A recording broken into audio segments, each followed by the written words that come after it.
Hello again, this is Victor with the Junkyard. You know, I was a fan of comic books for a long time, but then somewhere in the middle of 2007, I just stopped reading them. I haven't completely quit them. I still occasionally pick up a graphic novel or a collection on a comic I'm still interested in, but overall I'm done. Why?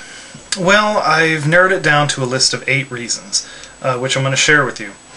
Some of these have been around for a long time, some are a little newer. Reason 1, they were expensive. When I was getting out, some of them were at $3 a pop. For the price of 2 comics, I could buy a novel. Hell, I could write a novel on $6 worth of paper. Reason 2, pose covers. Remember when comic book covers used to actually show what was going on in the book? Now you're lucky if the cover represents the interior in even an abstract way. But honestly, that's not even as much of a problem as the very specific kind of cover that will lead us to my next reason, the cheesecake pinup. Look, I can find drawings of sexy women appealing, I'll just admit it. But I don't read comics to look at sexy fictional women. Most comic book readers don't. So who are they trying to appeal to? Do they expect to bring in new readers by promising cartoon breasts? They'd just go and buy a penthouse if they wanted breasts.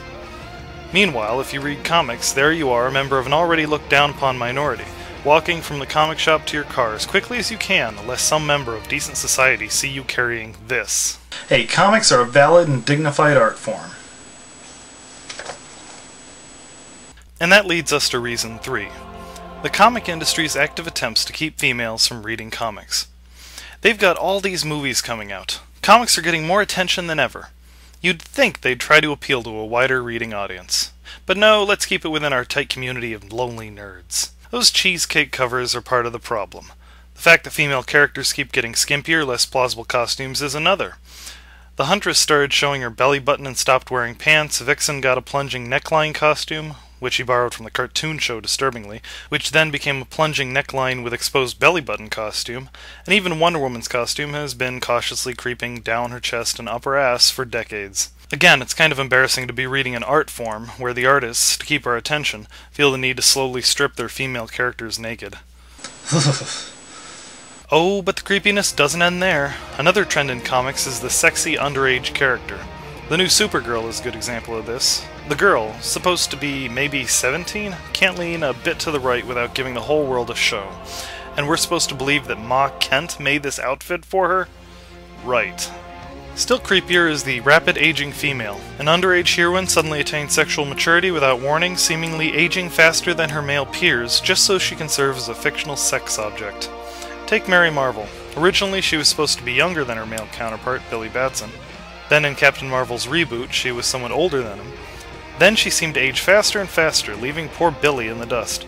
So why this sudden growth spurt? Oh, of course, so they could put her in a skin-tight suit with a micro-mini bottom. Jeez, I need to take a shower. Okay, I've spent too long already on reason 3. I've mainly been focusing on DC for this one because they tend to be the worst offenders in this area, but let's take a look at Marvel's sins. Reason 4. Marvel turning heroes into assholes. Doctor Strange, Mr. Fantastic, Iron Man, a few of my favorite characters. They've got great minds, but they've also got personal problems they have to control or overcome. This allows you to sympathize with them, despite how strange their lives are and how much smarter they are than you. Naturally, Marvel cherishes these well-developed characters and treats them with respect, and oh wait, no, let's just use them to critique the Bush administration. Okay, that may be a bit of an oversimplification, but yeah, suddenly everyone in the Marvel Universe with an IQ over 140 became a controlling prick. I know Marvel tries to use comics to make points every so often, but did you guys have to destroy every likable thing about your genius characters in the process? Comics are character-driven. Do you really think Civil War was worth doing this to your characters? Oh my gosh, Iron Man just kinda sorta killed Black Goliath. How edgy. Wait, who's Black Goliath? Let's go to reason 5 to talk about that. Reason 5. No respect for death. This one has 2 sides. First, there's the reintroduce and then kill a third-string character to show how serious things are gimmick. They take a character no one's cared about for years, bring them back into the comics, make it seem like we should know who they are, and then kill them for dramatic effect. The most successful use of this tactic was probably in Identity Crisis, where they killed Sue Dibney, wife of Ralph Dibney, the elongated man, who, if you know who he is, you probably already read too many comics. They used this event to start a rather human story starring superhuman characters. But a rather undignified example is the death of Black Goliath. Who's he? Some guy from probably the 70s that even I don't know about. They introduce him, and then he gets killed by a robot that Iron Man constructed. How tragic. Oh, surely the Marvel Universe will never be the same again.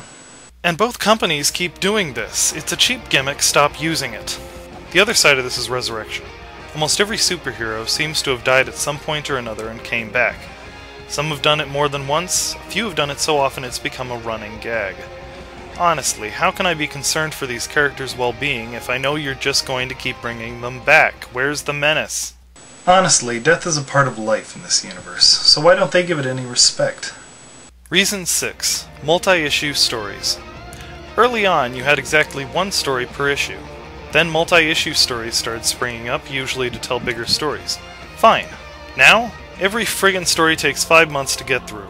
This isn't a new problem, but it was one of the nagging ones that drove me to quit comics, and normally I don't mind it. It lets you go into more detail, both about the main story and the subplots, not to mention character development. But when you look back at a story to realize that each issue encompassed about 3 minutes of in-story time, you get a little irritated. Also, it makes it much harder to get into comics this way. A casual browser would have a 1 in 6 chance of actually picking up the first issue of a story arc, otherwise they're lost and thus uninterested. Speaking of things that keep potential new readers away from getting into comics. Reason 7. Crossover events. At some point, someone introduced the idea of having a single story that runs through 2 different comics, alternating from one to the other. This made readers need to buy both comics to get the full story. I wish a crippling injury upon whoever came up with this idea in the first place. See, now we have crossover events, overarching stories that include pretty much every comic in the publishing company, and you generally have to read them all to get the full story. Hey, we have all these loyal fans, let's just mercilessly milk them for money until their metaphorical nipples fall off. And what's worse than the cynical money grubbing that drives these damn things is the fact that they pretty much decide what goes on in all the comics. They drive editorial mandates, meaning that the writers have to keep within the strict confines of the usually crappy crossover story. Smaller crossovers cross over into the bigger crossovers, and new readers are left trying to figure out what the hell is going on. And to make it worse, they never stop. As soon as one crossover ends, the next one starts, sometimes even before. So now every comic you might read in the mainstream has the constant threat of being hijacked by some crappy crisis or countdown or civil war or invasion. There are no more stories, just gimmicks. That is why I quit comics. So really, what could top this? It would have to encompass like half the things already on the list, while adding a disdain for comic readers themselves. I bring you... Number 8, Superboy Prime. Go watch Linkar's Worst Heroes Becoming Villains video to get the full story on him. But basically he's a Superboy who comes from a universe where DC superheroes exist as fictional characters, but his universe was destroyed. Now he's flying around, pissed off, killing people because the modern DC universe isn't like the one he grew up reading about. That's right. They created a villain who is meant to represent the complaining fanboy. Yeah, you know, I can't stand those guys either, as ironic as that is, but damn. The arrogance, the sheer gall needed to do this.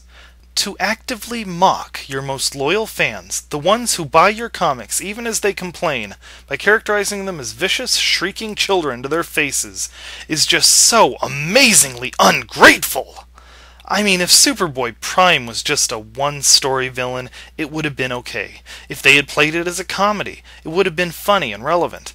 But no, he was everywhere, last I checked. The Sinestro Wars storyline would have been awesome if not for this little creep hanging around, and they still haven't killed him off. Not like that would help. And that's my list. In the end, I think a lot of the problems on that list come down to a lack of respect. Lack of respect for the readers and the comic book characters themselves.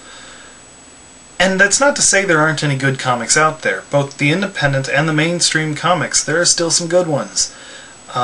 But I don't have the time or money to go rooting them out. And I'm not done for good with comics, necessarily. I still love those colorful characters and their heroic exploits. And whenever they get their acts together and start handling them with maturity and respect, I'll be right back there. Well, I hope you enjoyed this Nerd's Rant. This has been Victor with the Junkyard. See you soon. Oh, and just so I can rip off someone else's gimmick, I am a man! I shouldn't have done that with Watchmen.